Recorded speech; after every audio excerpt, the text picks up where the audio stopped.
ইতিমধ্যে আপনারা সকলেই জানেন যে অন্নপূর্ণা ভাণ্ডার প্রকল্পের আবেদন প্রক্রিয়া শুরু হয়ে গিয়েছে। যারা 1 এবং 2 তারিখে আবেদন করেছিলে তাদের টাকা কিন্তু অলরেডি ব্যাংকের অ্যাকাউন্টে পাঠিয়ে দেওয়া হয়েছে।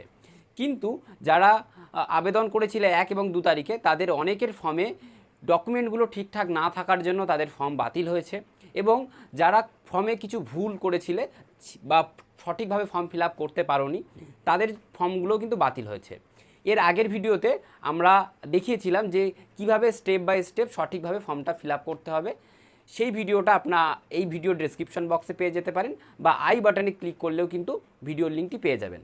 আজকের এই ভিডিওতে আপনাদের জানাবো যে কোন কোন ডকুমেন্টগুলো দিতে হবে বা কোন কোন ডকুমেন্টগুলো দিলে আপনার ফর্মটি সঠিকভাবে সাবমিট হবে। কারণ ইউটিউবের 90% ক্রিয়েটাররা কেউই কিন্তু নির্দিষ্টভাবে বলতে পারছে না যে কী কী ডকুমেন্ট দিতে হবে। সরাসরি আমরা ভিডিওর সাথে যোগাযোগ করে এই যে ডকুমেন্ট, আজকে যে ডকুমেন্টগুলোর কথা বলবো সেই ডকুমেন্টের তথ্যগুলো কিন্তু আমরা পেয়েছি এবং সেগুলো কিন্তু আপনাদের সামনে তুলে ধরছি। প্রথমত কয়েকটা জিনিস নিয়ে একটু বলেই রাখি ডকুমেন্ট সম্পর্কে বলার আগে।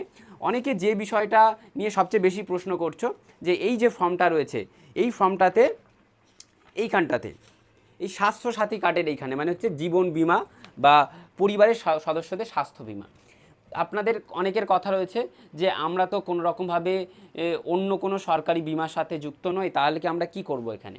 সেক্ষেত্রে আমি একটা কথা বলি, আপনাদের কিন্তু এখনও স্বাস্থ্যসাথী কার্ড অ্যাভেলেবেল রয়েছে, এখনও কিন্তু পুরোপুরি বন্ধ হয়ে যায়নি।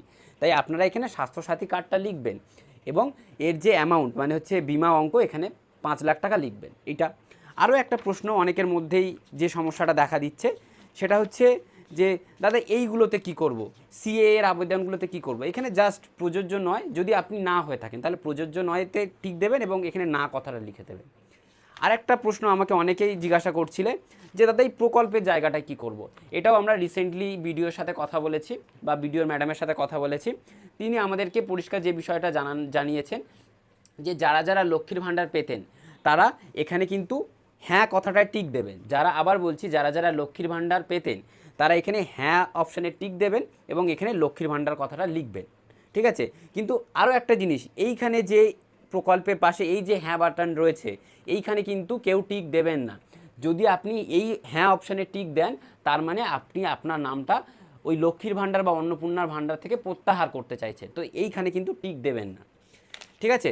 এবারে আরও একটা জিনিস বলে রাখি, যেহেতু এখন পঞ্চায়েত অফিসে বা অন্যান্য জায়গায় বা আইসিডিএস কর্মীদের ওখানে দেখছে অনেক ভিড় হচ্ছে, তো আপনারা চাইলে এই যে সরকারি ব্যবহারের জন্য এটারও আপনারা ফিল আপ করে যেতে পারেন। সেক্ষেত্রে আপনাদের ফর্মটা নিতে সুবিধা হবে বা তাড়াতাড়ি হবে। এখানে কি লিখবেন, এখানে আপনার নাম লিখবেন, মানে যে অন্নপূর্ণা ভাণ্ডারের জন্য আবেদন করছে তার নাম লিখবেন, হেড অফ দ্য ফ্যামিলির নাম লিখবেন না, ঠিক আছে। এখানে যে অন্নপূর্ণা ভাণ্ডার পাচ্ছে তার নাম লিখবেন। এইখানে হচ্ছে তার বাবার নাম, মানে হচ্ছে যে অন্নপূর্ণা ভাণ্ডার পাচ্ছে তার বাবার নাম এইখানে লিখবেন। ঠিক একইভাবে এখানে লিখবেন গ্রামের নাম, এখানে লিখবেন গ্রাম পঞ্চায়েতের নাম, এইখানে লিখবেন হচ্ছে ব্লক রয়েছে, ব্লক থাকলে ব্লক, পৌরসভা থাকলে পৌরসভা, ব্লক হলে এখানে লিখবেন, পৌরসভা হলে এখানে লিখবেন এবং জেলার নামটা এইখানে লিখবেন। আশা করি এই জিনিসগুলো বোঝা গিয়েছে।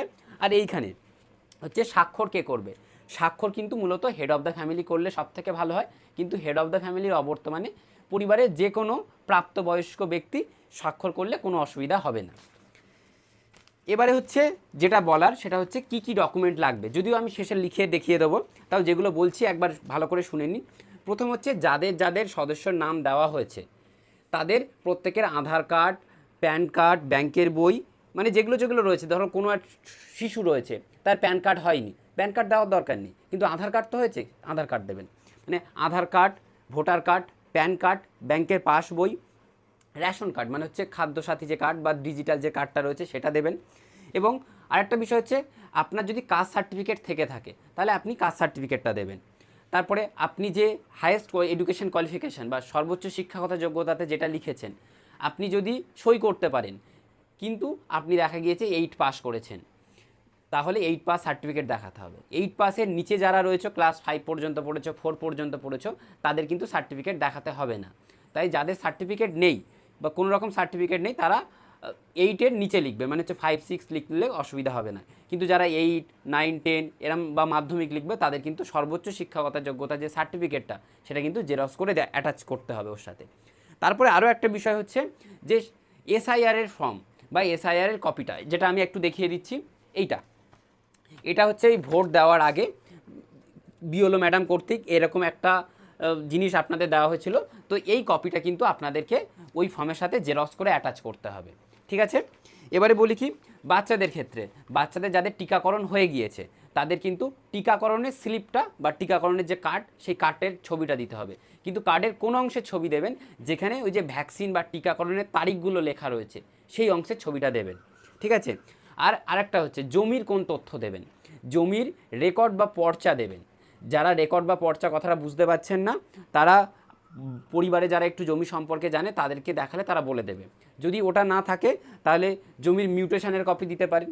যদি তাও না থাকে সেক্ষেত্রে আপনার পুরো দলিলের জেরক্সটা দিতে হবে, পুরো দলিলের জেরক্সটা কিন্তু আপনাকে দিতে হবে। আর একটা হচ্ছে আপনার বাড়িতে যদি স্বাস্থ্যসাথী কার্ড থাকে তাহলে আপনাকে কিন্তু স্বাস্থ্যসাথী কার্ডও দিতে হবে। এছাড়াও আপনি যদি এক্সট্রা কোনো ডকুমেন্ট দিয়ে থাকেন, যেমন আপনি ধরুন কিষাণ ক্রেডিট কার্ড আপনার রয়েছে, তাহলে কিষাণ ক্রেডিট কার্ডের জেরক্স দিতে হবে। আপনার স্টুডেন্ট ক্রেডিট কার্ড রয়েছে, স্টুডেন্ট ক্রেডিট কার্ডের জেরক্স দিতে হবে। তারপরে আপনি ধরো সিএএ জন্য আবেদন করেছিলেন এবং আপনার সার্টিফিকেট হয়ে গেছে, তাহলে আপনার সিএএ সার্টিফিকেট তার জেরক্স দিতে হবে। ঠিক আছে, এবার কোন কোন ডকুমেন্টগুলো লাগছে আমি একবার লিখে দিচ্ছি, তাহলে স্ক্রিনশট তুলে নিলে আপনাদের ডকুমেন্টগুলো দিতে সুবিধা হবে। দেখুন আপনাদের এইখানে জমির তথ্য বা কোন কোন ডকুমেন্ট লাগছে সেই সকল ডকুমেন্টগুলো আমি লিখে দিয়েছি। এই ডকুমেন্টগুলো কিন্তু আপনাদের অবশ্যই দিতে হবে। যেগুলো আমি স্টার করে দিচ্ছি সেগুলো অত্যন্ত আবশ্যক, এগুলো না দিলে হবে না। যেমন হচ্ছে আধার কার্ড দিতে হবে, ভোটার কার্ড, যাদের ভোটার কার্ড রয়েছে সেটা দিতে হবে, যাদের প্যান কার্ড রয়েছে সেই প্যান কার্ড থাকলে দিতে হবে, ব্যাংকের পাসবই এটা থাকলে দিতে হবে, যদি কাস্ট সার্টিফিকেট থাকে তাহলে এটা দিতে হবে, এসআইআর এর কাগজ এটাও অত্যন্ত গুরুত্বপূর্ণ, তারপর হচ্ছে জমির কাগজ, স্বাস্থ্যসাথী কার্ড, এগুলো অত্যন্ত আবশ্যক, এগুলো দিতে হবেই।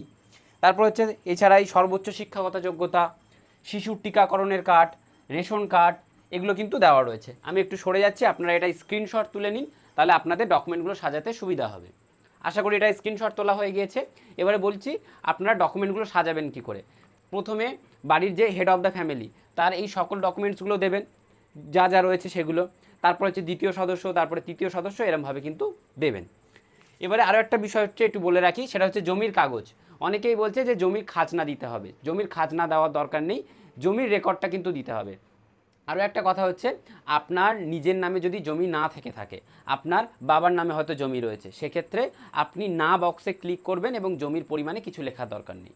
ঠিক আছে, এইটা বোঝা গিয়েছে সম্পূর্ণ বিষয়। এই ডকুমেন্টটা কিন্তু আপনারা সঠিকভাবে দেবেন, যদি না দেন তাহলেই কিন্তু আপনাদের ফর্মটা বাতিল হয়ে যাওয়ার সম্ভাবনা সবচেয়ে বেশি। আশা করি এই বিষয়গুলো বোঝা গিয়েছে। তাহলে দেখা হচ্ছে পরবর্তী নতুন ভিডিওতে। তারপরেও যদি কারো কোনো জায়গায় বুঝতে অসুবিধা হয় বা বুঝতে সমস্যা হয়, কমেন্ট বক্সে লিখে দেবে, তার যতটা সম্ভব আমি তার কমেন্টে অ্যান্সার দেওয়ার চেষ্টা করব। Thank you.